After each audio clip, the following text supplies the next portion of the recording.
బుద్ధు driver తెచ్చిన cricket set అందుకుని అందరూ బిలబిలా పెడుతూ ఉంటే ఆత్రంగా పిలిచింది విజయ. బుద్ధుకి కూడా పిల్లలతో లోపలికి వెళ్ళి ఆడుకోవాలని ఉంది. కానీ పిలిచింది అమ్మ. తమ కోసం ఎంతో ఆరాటపడే అమ్మ. అంత చిన్న వయస్సులో ఎంత విచక్షణ! అది ఎక్కడి నుండి వచ్చింది? పెంపకం నుండా, రక్తం నుండా? పిలిచారే అమ్మా. మౌనంగా ఉన్న విజయ భుజం మీద తన చెయ్యి వేస్తూ అన్నాడు బుద్ధు. ఆ చేతి వంక చూసింది విజయ. ఆ చెయ్యి ఇప్పుడిప్పుడే దృఢత్వాన్ని సంతరించుకుంటోంది. బుద్ధు పెద్దవాడైపోయాడు, నిట్టూర్చింది విజయ. తను అతి చనువు తీసుకుంటున్నానేమోనని అమ్మ మీద చెయ్యి తీసేసి దూరంగా నిల్చున్నాడు బుద్ధు. బుద్ధు ఇలారా, దగ్గరగారా. తన పరధ్యానం తాలూకు తప్పు తెలుసుకున్న విజయ ఆప్యాయంగా పిలిచింది. బుద్ధు దగ్గరగా వచ్చాడు. ఆడుకోవాలనుందా? ఉందన్నట్టు తలూపాడు బుద్ధు. నేను వెళ్ళిపోయాక ఆడుకుందు గాని నాతో కాసేపు మాట్లాడవా? అలాగేనమ్మా. అలా అడిగేశాక విజయ్కు ఆ ప్రశ్న చాలా అసహజంగా, చిత్రంగా అనిపించింది. మామూలుగా పిల్లలు తల్లుల్ని విసిగిస్తుంటే అలా వెళ్ళి ఆడుకోరాదు అని విసుక్కుంటుంది తల్లి. అలాంటిది తనే పిల్లల్ని తర్వాత ఆడుకుందు గాని తనతో గడపమనటం ఎంత దయనీయ స్థితి! అప్పుడప్పుడే విచ్చుకుంటున్న బుద్ధు జ్ఞానేంద్రియం ఆలోచించటానికి ప్రయత్నిస్తోంది. అమ్మ ఏదో అడగాలనుకుంటోంది, కానీ అడగలేకపోతోంది.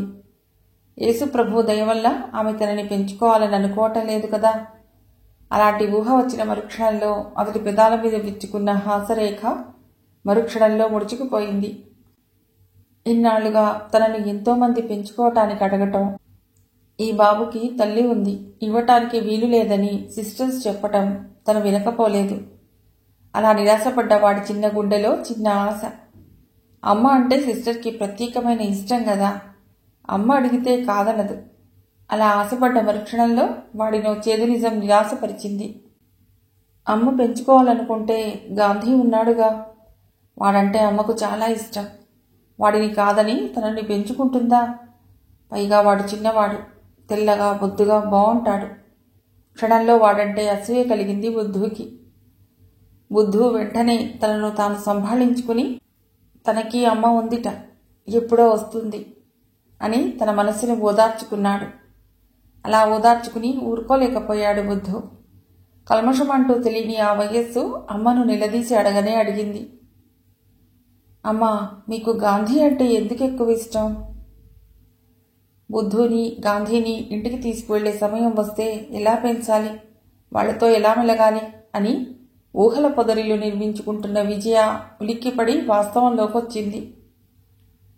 కూర్చో బుద్ధు అంది తడబాటుగా. అలా అనగానే బుద్ధు అమ్మ పాదాల దగ్గర నేల మీద కూర్చున్నాడు. మళ్లీ ఉలిక్కిపడింది విజయ. నిద్ర నుండి మేల్కొన్న దానిలా చుట్టూ చూసింది. కూర్చోమందే గాని తను కూర్చున్న కుర్చీ తప్ప వాడు కూర్చోటానికి అక్కడ ఏమీ లేవు. దూరంగా ఓ అరుగు మాత్రం ఉంది. నేల మీద కూర్చోకూడదు, పైగా నా కాళ్ళ దగ్గర. లేచి నా పైన కూర్చో. ఆ మాటలు ఆమె పేగు తెంచుకుని కంఠం విచ్చుకుని వచ్చాయి. బుద్ధు లేచి బెరుగ్గా నిలిచుని, వద్దమ్మా, నేను బరువు, మీరు మోయలేరు అన్నాడు. దిగులుగా చూసింది విజయ. అదే స్వంత తల్లైతే ఎంత స్వతంత్రంగా వచ్చి కూర్చునేవాడు. తనకు అదృష్టం లేదు గాని అనసూయ కొడుకు బుద్ధు కంటే పెద్దవాడు.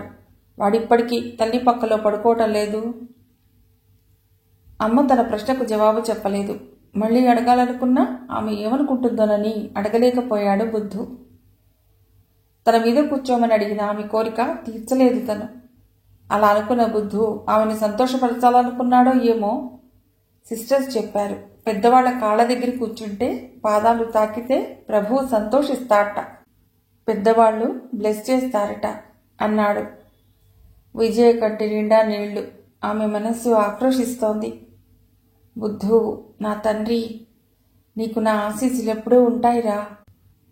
వాస్తవం తెలియని బుద్ధు ఆమె కళ్లలో నీళ్లు చూడగానే అదిరిపడ్డాడు.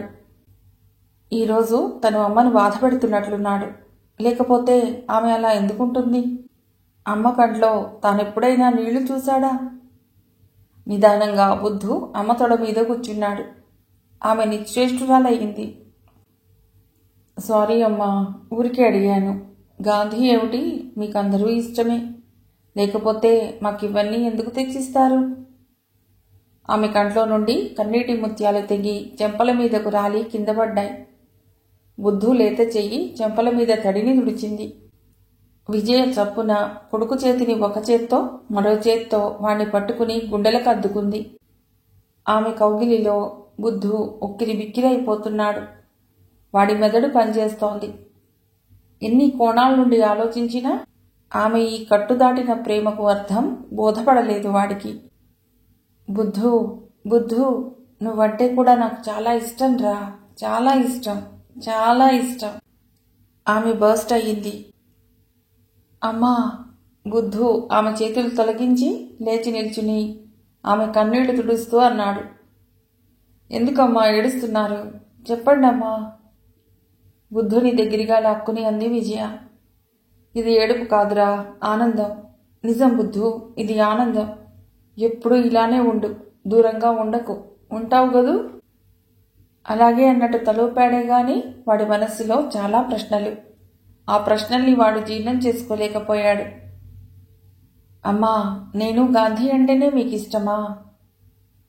అవును అనే జవాబు కొరకు ఎదురు చూసి నిరాశపడ్డాడు వాడు. కొన్నేళ్లుగా తన మనస్సులో పొంగే ప్రేమ వరదకు ఆనకట్టలేసుకున్న విజయ ఈ బలహీనమైన క్షణంలో బయటపడింది గాని ఆ నిజం తెలుసుకున్న విజయ తనకు తానుగా మళ్లీ ఒక గిరి గీసుకుంది. ఆ గిరిలోకి వెళ్ళిపోయింది. బుద్ధు బుగ్గలు వత్తి ముద్దు పెట్టుకుంది విజయ. నాకు అందరూ ఇష్టమేనమ్మా. బుద్ధు నిరాశగా అడిగాడు. అమ్మా, మీకు పిల్లలు లేరు కదా, అందుకని మేమంటే మీకు ఇష్టం, అంతే గదూ? అవునన్నట్టు తలూపింది. కానీ తన పెద్ద కొడుకు వేసిన చిన్న ప్రశ్న ఆమెను చాలా బాధపెట్టింది.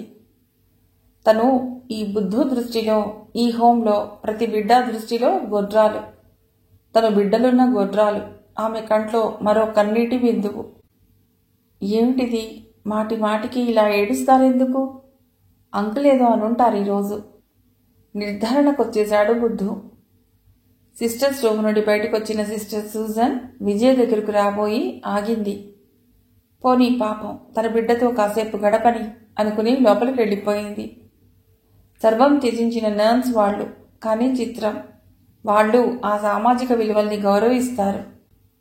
ఆ రోజుల్లో ముక్కు మూసుకుని తపస్సు చేసే కోపిష్టి యోగుల కంటే వీళ్ళంత గొప్పవాళ్లు.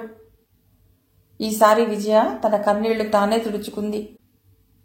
తను లేచి నిల్చుని బుద్ధుని తీసుకుని సిటౌట్ లాంటి ప్రదేశంలో కట్టబడిన అరుగు మీద కూర్చుంది. నేను నిన్ను బోరు కొడుతున్నానా బుద్ధు?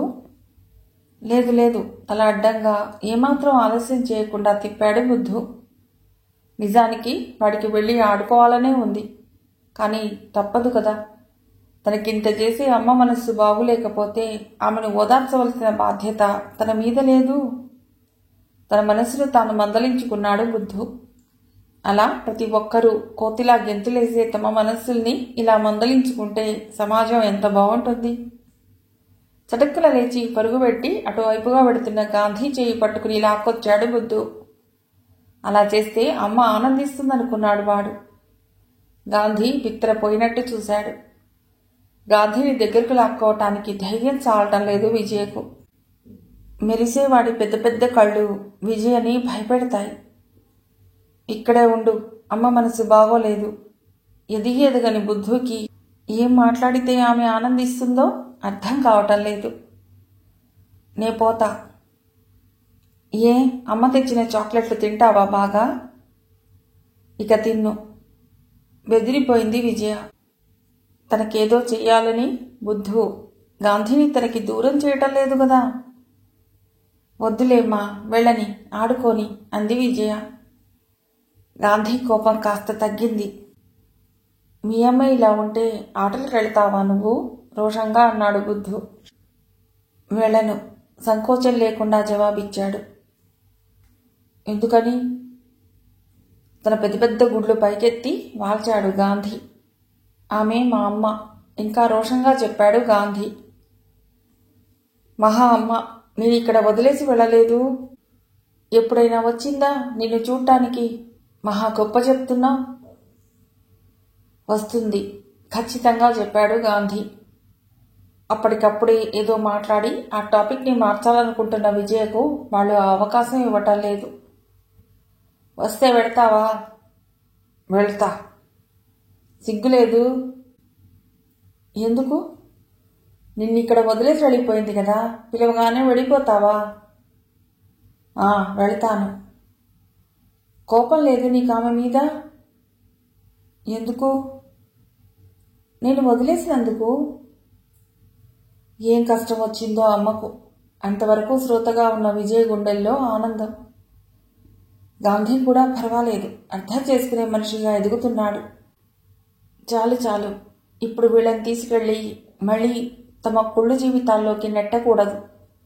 వీళ్ళైనా మంచివాళ్లుగా మిగలాలి. తన గర్భం మంచి బిడ్డల్ని మోసింది అనే గర్వం తనకి కావాలి. మరి మరి బుద్ధు తనని వదిలేసిన తల్లిని ద్వేషిస్తున్నాడా? మళ్ళీ ఆమె మనస్సు మీద చీకటి తెర. బుద్ధు పిలిచింది విజయ. పక్కన వచ్చి కూర్చున్నాడు వాడు. గాంధీ నిలబడిన దగ్గర నుండి ఒక్క ఇంచి కూడా కదల్లేదు. నువ్వైతే ఏం చేస్తావు బుద్ధు? వాడికి సిగ్గుగా ఉంది. తనకంటే చిన్నవాడైన గాంధీ వాళ్ళమ్మని అర్థం చేసుకున్నాడు. తనను అమ్మ ఏమనుకుంటుందో? చెప్పమ్మా, మీ అమ్మ వస్తే వెళ్ళవా? కోపగించుకుంటావా? వాడు సిగ్గుపడుతూ నవ్వాడు. లేదమ్మా, గాంధీ మీతో మాట్లాడలేదని కోపం వచ్చి అలా అన్నాను. వెడతాను. విజయ గుండెల నిండా గాలి పీల్చుకుంది. ఆమెకు బరువు తగ్గింది. ఆమెకు మరో చిలిపి ఆలోచన వచ్చి ఆతృతగా అడిగింది. బుద్ధు, మీ అమ్మ నేను ఒకేసారి వచ్చి నిన్ను మాతో తీసుకెడతానంటే ఏం చేస్తావు? క్షణం కూడా ఆలోచించకుండా జవాబు చెప్పాడు బుద్ధు. మీతోనే వస్తాను. అదేమిటి, మీ అమ్మతో వెళ్ళవా? మీరు తీసుకెళ్ళకపోతే అమ్మతో వెడతాను. కళ్ళు రెపరెపలాడిస్తూ ఆశగా అన్నాడు. విజయ్ కళ్ళల్లో ఓ నక్షత్రం వెలిసింది. ఇంతలోనే భయం, ఓ అనుమానం, ఓ నిరాశ. గాంధీ అయితే ఏమంటాడు? ఒక్క క్షణం వాడిని ఆ ప్రశ్న వేయాలనిపించింది. కానీ ఆమెకు తెలుసు గాంధీ ఏమంటాడో. బుద్ధులాగా రెండు ఆలోచనలు లేవు వాడికి. వాడిని కన్నా అమ్మే కావాలి. చిన్నత్త, ఎందుకో నాకు ఇవాళ నీకు ఉత్తరం రాయాలనిపిస్తోంది. చాలా ఒంటరిగా, చాలా శూన్యంగా ఉన్నట్టు అనిపిస్తోంది. నా మనసేం బాగుండడం లేదు. ఎప్పుడు టెన్షన్, దిగులు, భయం, ఆరాటం, తపన, నిరాశ, నిరుత్సాహం. అప్పుడప్పుడు కళ్ళల్లో నీళ్లు. వీధి దగ్గర నుండి వచ్చిన ఉత్తరాన్ని చదువుతూ నిట్టూర్చింది విజయ. నువ్వంటే నాకు చాలా గౌరవం, అభిమానం. ఈ 4 సంవత్సరాలలో 10 సార్లైనా నీకు నేను ఉత్తరం రాసి పోస్టు చేయకుండా చింపి పారేశాను. ఎందుకంటే విజయత్త నా భర్తని, నా భర్త ప్రవర్తనని దాచుకోవాలనే అభిజాత్యం. కానీ ఇక ఓర్చుకునే శక్తి లేదు. ఆయన గురించి చెప్తాను విను. ఎప్పుడేమనుకుంటారో, ఎప్పుడేమంటారో, ఏం చేస్తే ఏం బాధపడతారో, ఏం బాధ పెడతారో. 24 గంటలు ఇదే ఆలోచన. ఆయన దేన్ని వద్దని చెప్పరు, ఎవరితోనూ మాట్లాడవద్దని శాసించరు. కానీ ఆయనతో కాకుండా స్వతంత్రంగా నా సంతోషాన్ని నేను కోరుకోవటం ఆయనకిష్టం ఉండదు. ఆయన మొహంలో ఆ బాధ, ఆ వేదన నేను భరించలేను. అది నాలో పెద్ద బలహీనత అయిపోయింది. ఒక్క క్షణం వింధ్య రాసిన లెటర్ చదవటం ఆపి టీపాయ్ మీద ఉన్న మంచినీళ్లు తాగి మళ్లీ చదవటం కొనసాగించింది విజయ. మొన్న మా వదిన వచ్చింది. వదినతో అమ్మ కూడా వచ్చింది. 5 గంటల దాకా ఏదో మాట్లాడుతూనే ఉన్నారు. ఆయనకు ఆ రోజు డ్యూటీ ఉంది, కానీ టైం దొరికినప్పుడు ఇంటికొచ్చి పెడతానన్నారు. మా ఇల్లు హాస్పిటల్కి దగ్గర. ఆయన వచ్చేసరికి వీళ్ళు వెళ్ళిపోతే బాగుండని ఉంది మనస్సులో. వాళ్ళు 5 అయినా లేవలేదు. మా అమ్మ వస్తూనే అడగనే అడిగింది, రాము ఎప్పుడొస్తారు అని. అమ్మకు ఆయన గురించి తెలుసు కనుక ఆయన వచ్చే లోపల వెళ్ళిపోవచ్చని. ఇక్కడ నేను పొరపాటు చేశాను. 5 గంటలకని చెప్పి ఉంటే బాగుండేది. నేను అలా చెప్పకుండా ఈరోజు డ్యూటీ అన్నాను. ఆ చిన్న పొరపాటు వల్ల ఆ క్షణం నుండి టెన్షన్ మొదలైంది. ఆయన వస్తే నేను ఇలా మా అమ్మ వదినలతో హాయిగా కబుర్లు చెప్పడం చూశాడంటే ఇంకేమైనా ఉందా? లోపలికి కూడా రాకుండా వెళ్ళిపోతారు. ఈ టెన్షన్లో వాళ్ళేం చెప్తున్నారో కూడా వినే స్థితిలో లేను నేను. మధ్యలో సినిమా పెడదామా అని మరో ఆటం బాంబు పేల్చింది వదిన. మాటలు రానట్టుగా వెర్రిదాన్లా చూశాను. గుండెలు వేగంగా కొట్టుకోవటం, చెమటలు పట్టడం ప్రారంభమైంది. మాటి మాటికి టైం చూసుకోవటం. ఈయన ఏ క్షణాన దిగుతారోనని భయం. ఇక టెన్షన్ భరించలేక క్షణంలో ఓ నిర్ణయానికి వచ్చాను. ఆయన గురించి వాళ్ళు ఏమైనా అనుకొని నిజం చెప్పేయాలని. అప్పుడైనా నాలో ఈ టెన్షన్ తగ్గిపోతుంది కదా అని నోరు తెరిచాను. వదిన, మీ అన్నయ్యకు... నా మాట పూర్తి కాకుండానే మా అమ్మ గ్రహించేసింది. ఆమెకు తన అల్లుడు మంచివాడనే పేరు కావాలి. తన కోడలి ముందు తన కూతురి జీవితం పలచపట్టం ఆమెకిష్టం లేదు. సరిత, మర్చిపోయాను, నేను డాక్టర్ దగ్గరికి వెళ్ళాలి, రా అని ఆమెను తీసుకుని వెళ్ళిపోయి నాకు రిలీఫ్నిచ్చింది. అలా అప్పటికి నన్ను రక్షించిన అమ్మ కొద్ది రోజుల తర్వాత అడకత్తెరలో పోకచెక్క లాంటి నా జీవితాన్ని చూసి చలించిపోయి, కొద్ది రోజులైనా రిలీఫ్గా ఉంటుంది కదా అని నన్ను బలవంతపెట్టి నెల్లూరుకి తీసుకొచ్చింది. నేను లేని లోటు అతడిని మారుస్తుందేమోనని ఆశపడ్డాను నేను. ఆయన దగ్గర నుండి ఓ రోజు ఫోన్ వచ్చింది. ఆ టైంలో నువ్వు ఇంట్లో లేవు. ఆయన ఫోన్ చేయటం నాకు చాలా ఆనందంగా అనిపించింది. ఎలా మాట్లాడాలా అని సిగ్గుపడుతున్నారేమో. హలో అనటం తప్ప మరేమీ వినిపించటం లేదు. బావున్నారా అన్నాను ఎంతో మామూలుగా ఉండటానికి ప్రయత్నిస్తూ. అవతల నుండి జవాబు లేదు. నాకు మిమ్మల్ని చూడాలనుంది అనేశాను. నిజంగా అలా వచ్చేసానే గాని ఆయన్ని చూడాలని చాలా గాఢంగా ఉంది నాకు. అవతల నుండి జవాబు లేదు. హలో, లైన్లో ఉన్నారా? మాట్లాడరేం? ఏం మాట్లాడను. నాకు నవ్వొచ్చింది. చిన్నగా నవ్వాను. ఫోన్ చేసి ఏం మాట్లాడను అంటే ఎలా అన్నాను కవ్వింపు కంఠంతో. నాకతడితో ఆ రోజు ఫోన్లో అయినా కాసేపు సరదాగా మాట్లాడాలనిపించింది. విద్య, నా బిహేవియర్ వల్ల నువ్వు చాలా బాధపడుతున్నావు కదూ, అందుకే ఓ నిర్ణయం తీసుకున్నాను అన్నారు. ఏమిటది? చాలా ఆతృతగా అడిగాను. ఈ విధంగానైనా మారతాడేమోనని వచ్చేసిన నేను అతని జవాబుతో దిమ్మెరపోయాను. వింధ్య, ఇక నేను బాధ పెట్టదలుచుకోలేదు. అందుకే ఈ రాత్రికి చచ్చిపోవాలనుకుంటున్నాను. మొదట నీకు చెప్పకుండానే ఆ పని చేద్దామనుకున్నాను. కానీ నీతో ఒకసారి మాట్లాడాలనిపించింది పోయే ముందు అన్నారు. ఆ మాటలకు తల దిమ్మెక్కిపోయి, వద్దు వద్దు, ఆ పని చేయకండి, ఈరోజే వస్తున్నాను అని ఫోన్లో గట్టిగా అరిచాను. నా వాక్యం పూర్తి కాకుండానే అతడు ఫోన్ పెట్టేసినట్లు క్లిక్ అనే శబ్దం వినిపించింది. వణికిపోయాను. అతడు నేను చెప్పేది విన్నాడో లేదో. నిజంగా చచ్చిపోతాడో ఏమో. మళ్ళీ ఫోన్ కోసం తీవ్ర ప్రయత్నం చేశాను. ఎస్టీడీ లైన్స్ క్లియర్గా లేవు. ట్రంక్ కాల్ కోసం ప్రయత్నించాను. 5 నిమిషాల్లో ఆపరేటర్లను ఉదరగొట్టేశాను. రజియాని ఫోన్ దగ్గర ఉండమని చెప్పి గాబరాగా ఆ ఇంట్లో ఈ ఇంట్లో పడి ఉన్న బట్టలు చేతికందిరవి సర్దుకుని అమ్మను కూడా నాతో రమ్మన్నాను. నా భయం, ఒకవేళ జరగకూడనిది ఏదైనా జరిగితే కనీసం అమ్మ ఒళ్ళో తలదాచుకోవాలనే దురాశ. నాలో అప్పుడు ఎన్ని బలహీనతలో.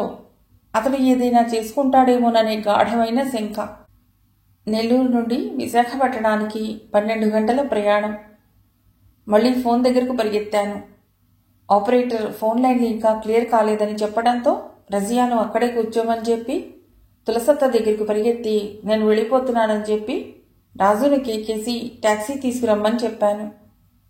నా టెన్షన్ చూసి అమ్మ విస్తుపోయి మాటలు రాని దానిలా నిల్చుండిపోయింది. టాక్సీయా? రాత్రికి ట్రైన్లో వెడదాం, టాక్సీలో మోకాళ్ళు పట్టుకుపోతాయి అంది. కాదులే అని రాజును తరిమేశాను. టాక్సీ రాగానే మా వారి దగ్గర నుండి ఫోన్ వస్తే అక్కడికే కారులో బయలుదేరినట్టు చెప్పు అని రజియాతో చెప్పి నీరసంగా టాక్సీలో కులబడిపోయాను. నేను బయలుదేరానని తెలిస్తే అతడు తన ప్రయత్నం ఆపేస్తాడని నాలో కొద్దిగా ఆశ. అప్పుడే నువ్వు ఎదురొచ్చావు చిన్నత్త అదేమిటి ఇంత సడన్గా ప్రయాణం? ఆ టాక్సీ ఎందుకు? కారు ఉందిగా అన్నావు నువ్వు. నేనేం మాట్లాడలేదు.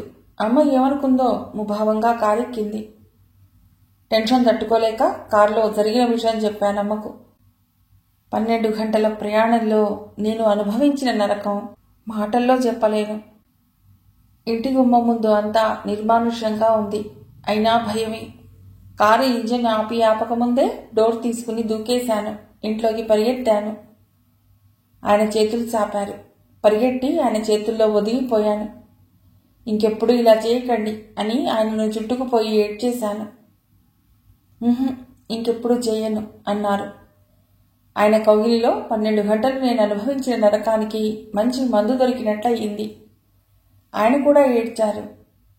సారీ వింధ్య, సారీ, ఇహ నిన్ను ఎప్పుడూ నొప్పించను అన్నారు. ఓ అర్ధగంట తర్వాత నాకు స్పృహ వచ్చినట్టయింది.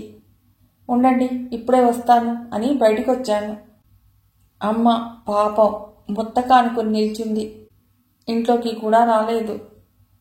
అమ్మా, ఆయన బాగున్నారు అన్నాను సిగ్గుగా. అప్పటి వరకు ఆయన సజీవంగా ఉంటే చాలనుకున్నాను. కానీ ఇలా చేసిన ఆయన ప్రవర్తనకు అప్పుడు సిగ్గనిపించింది. అమ్మని ఇంట్లోకి కూడా రానివ్వకుండా కారెక్కించి పంపించేశాను. ఆ పిల్లపడిన మనోవేదనను తలుచుకుంటే విజయ్ కళ్ళు తడి అయ్యాయి. అప్పటికప్పుడు వింధ్యకు ఫోన్ చేసిందామె. వింధ్య, నువ్వు ఇలా తగ్గుతూ భయపడుతూ ఉన్నంతకాలం అతను అలాగే ప్రవర్తిస్తాడనిపిస్తుంది. కాస్త ఎదురు తిరగటం నేర్చుకోవాలి నువ్వు అంది విజయ. రాంగ్ నంబర్ అని పెట్టేసింది వింధ్య. మరో వారం రోజులకు వింధ్య నుండి జవాబు. అది అయ్యింది చిన్నత్త. నేను ఎప్పుడు ఎదురు తిరగటం ప్రారంభిస్తానో అతడు నన్నేమనకుండా ఇల్లు వదిలి వెళ్ళిపోతాడు. ఇహ అతడు ఇంటికొచ్చేదాకా బెంగ. ఎప్పుడు ఏ వార్త వినవలసి వస్తుందోనని అదురు. మరీ సుదీర్ఘమైన ఉత్తరం అది. వింధ్య తన మనసులో ఉన్న బాధ చెప్పకుండా ఉండలేని స్థితిలోకి నెట్టినట్టున్నాడతడు అనుకుంది విజయ. మధ్యాహ్నం కలత నిద్రలో విజయ దిగులు. వార్త చెప్పినట్టు బుద్ధును గాంధీని తెచ్చేసుకుంటే పొద్దున్నే దేని కొరకు లేవాలి అనే ప్రశ్న ఉండదు. ఎవరి కొరకు టిఫిన్ చేయాలి, దేనికోసం ఎదురు చూడాలి అనే మీమాంస ఉండదు. కాలాన్ని ఎలా చంపాలి అనే ఆలోచన ఉండదు. ఆమె ఆలోచనలు ఆగిపోయాయి. కానీ వాడు తన భర్తలా, శివ తన అన్నలా, రామ్మోహన్లా, రజియాని మోసం చేసిన తన తమ్ముళ్లా. ఆమెకు రజియా గుర్తొచ్చింది. ఆమె జీవితము గుర్తొచ్చింది. ఆమెను అలా మార్చిన తన తమ్ముడు గుర్తొచ్చాడు. ఆ తమ్ముడిని పెంచిన పరిసరాలు గుర్తొచ్చాయి. ఆ రోజు, అమ్మా, నాకు ఇంట్లో ఏదైనా పని దొరుకుతుందా?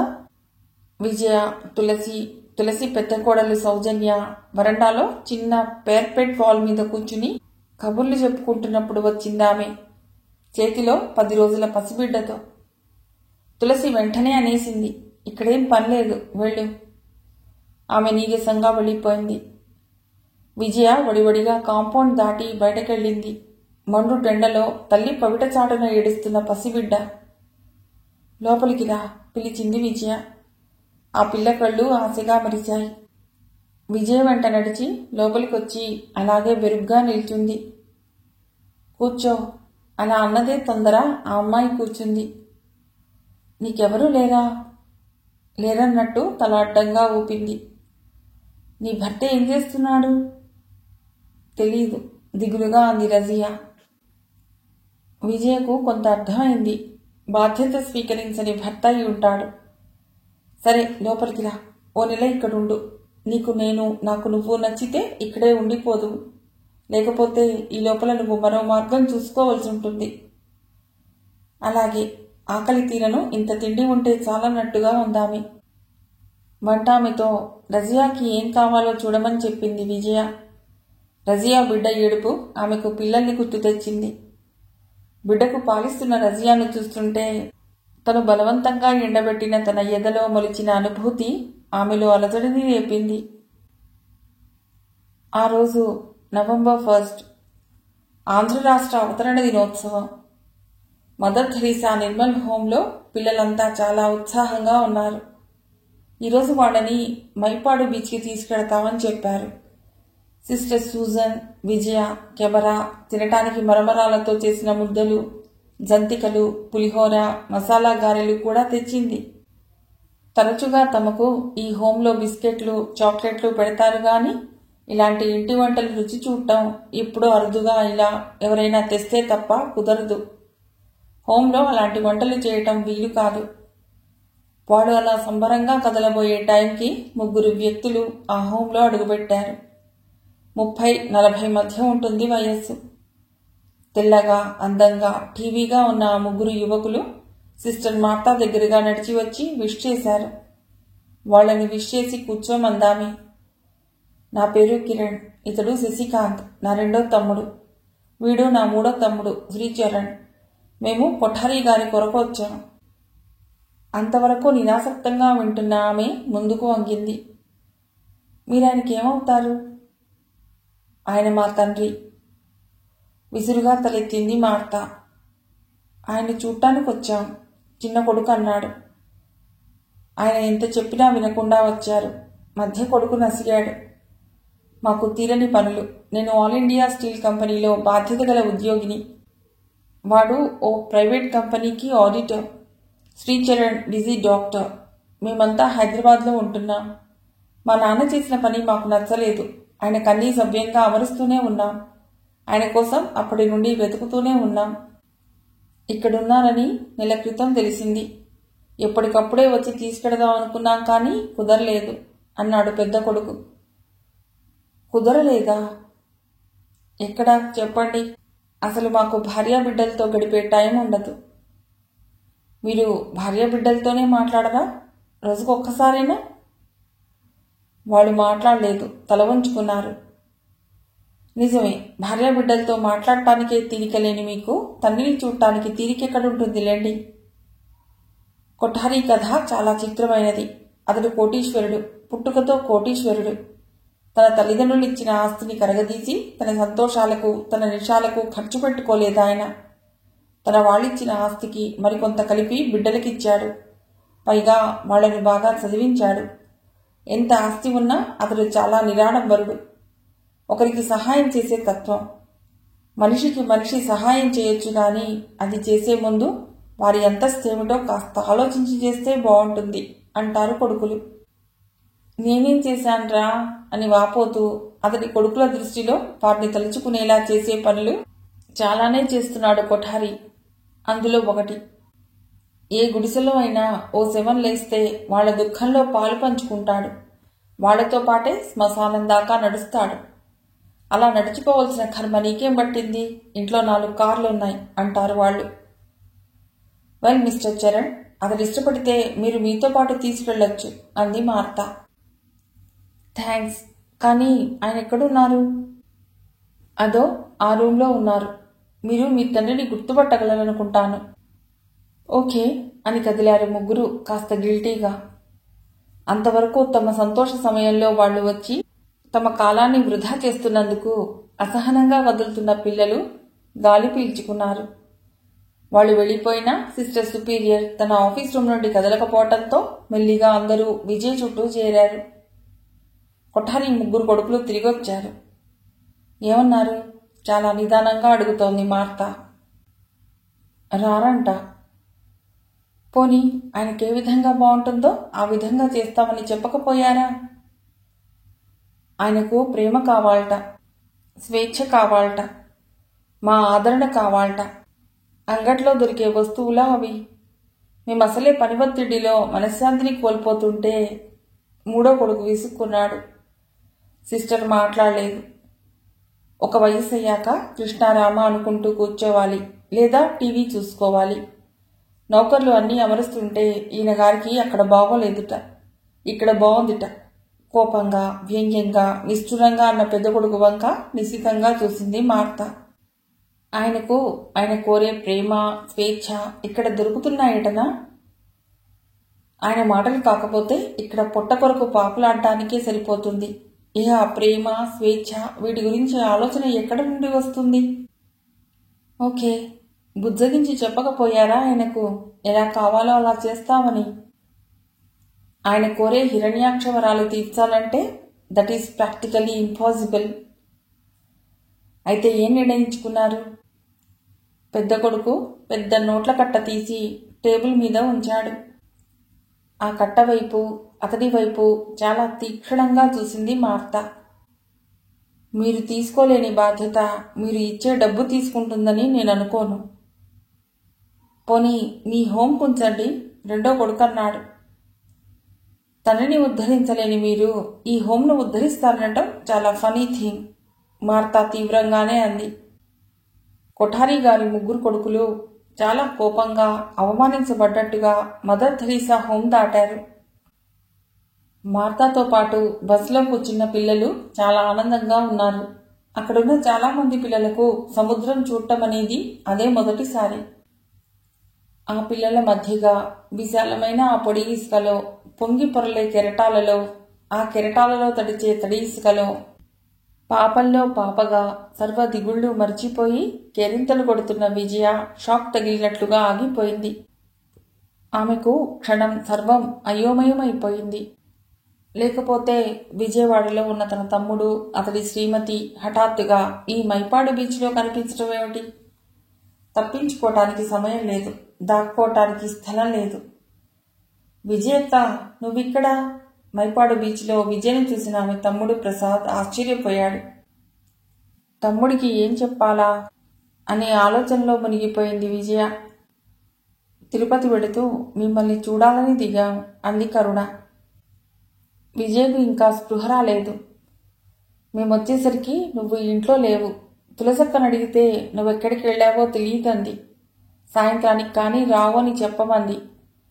ఈ లోపల బీచ్ చూద్దామని ఇలా తీసుకొచ్చాను. విజయ్కు మెళుకు వచ్చింది. అయ్యో, నాకు మీరు ముందుగా ఫోన్ చేసి ఉండవలసింది అంది. చెప్పాగా, హఠాత్తుగా వచ్చాం. రేపు వేకువనే తిరుపతి కొండకు వెళ్ళాలి. నువ్వు రాకూడదు. నేనా? వీలు కాదనుకుంటా. నాకు గుడిలోకి రాను వీలు కాకపోవచ్చు అని ఓ అబద్ధపు సంజాయిషి చెప్పింది విజయ. ఆమెకు రజియాను మోసం చేసిన తమ్ముడంటే చాలా అసహ్యంగా ఉంది. ప్రసాద్, కరుణ విజయ్తో మాటల్లో పడిపోయారు. విజయ్కు వీళ్ళ ఉనికి చాలా విసుగ్గా ఉంది. తన ఇంట్లో అయితే వాళ్ళ రాక ఆమెకంత ఇబ్బందిగా ఉండేది కాదు. కానీ తొలిసారిగా పిల్లలతో ఇలా బయటికొచ్చి ఆనందిస్తున్న తరుణంలో ఈ అంతరాయం. అమ్మా అమ్మా అంటూ వచ్చిన బుద్ధుని చూసిన ప్రసాద్ ఉలిక్కిపడి, వీడు మన సిద్ధార్థలా లేడు విజయక్క అన్నాడు. వీడు బుద్ధు అంది తడబడుతూ విజయ. బుద్ధు, నువ్వేళ్ళి ఆడుకోమ్మా అనేసి, వీళ్ళకి అమ్మ ఉండదు కదా, అందుకని అందరినీ అమ్మ అని పిలుస్తారు వీళ్ళు. పాపం, అందరూ తల్లి తండ్రి చనిపోయిన పిల్లలేనా? సానుభూతిగా అంది కరుణ. విజయ జవాబు చెప్పకముందే ప్రసాద్ అన్నాడు, ఎందుకని? చీకటి తప్పులు చేసి ఎందరో తల్లులు కనిపారేసి పోతూ ఉంటారు. మొదట ఉలిక్కిపడి తర్వాత వహీద్ని కేకేసింది విజయ. గెంతుతూ వచ్చి విజయ్ దగ్గర నిల్చున్నాడు వాడు. వీడి పేరు వహీద్, బాగున్నాడా? నిశితంగా చూస్తూ అంది విజయ. తెల్లగా బాగున్నాడు. ఏ పెంచుకుందామనా? కరుణ వహీద్తో కలిసి వెళ్లి పిల్లల్ని మాటల్లోకి దింపి వాడు చెప్పే మాటల్ని ఆసక్తిగా వింటోంది. వాడు రజియా కొడుకు అంది విజయ. రజియా కొడుకా? అసలు రజియా తెలుసా? ప్రసాద్ మాట్లాడలేదు. అతని కనుబొమ్మలు మాత్రం కొద్దిగా ముడుచుకున్నాయి. రజియా గుర్తుంటే ఆ పిల్ల బిడ్డ, నీ బిడ్డని కూడా నీకు గుర్తుండాలి. ఇంకా బాగా చెప్పాలంటే నువ్వు అన్న చీకటి తప్పులకు సాక్ష్యం వాడు. తమ్ముడి ఫీలింగ్స్ని గమనిస్తూ కరుగ్గా అందామే. ప్రసాద్ కంగారుగా చుట్టూ చూశాడు. పర్వాలేదు, కరుణకు వినబడదు, కంగారు పడకు. అయినా మరో ఆడపిల్లకు ఇలాంటి నికృష్టమైన నిజం చెప్పి ఆమెను బాధపెట్టాలని నాకు లేదు. ప్రసాద్ తల వంచుకున్నాడు. కరుణ పిల్లల్ని వదిలి అలల దగ్గర నుండి కదిలి వస్తోంది. అక్కా ప్లీజ్, కరుణకు నీకు చాలా బాధపడుతుంది. విజయ కళ్ళు విశాలమయ్యాయి. భార్య బాధపడుతుందని భయపడే నిన్ను మెచ్చుకుంటున్నాను.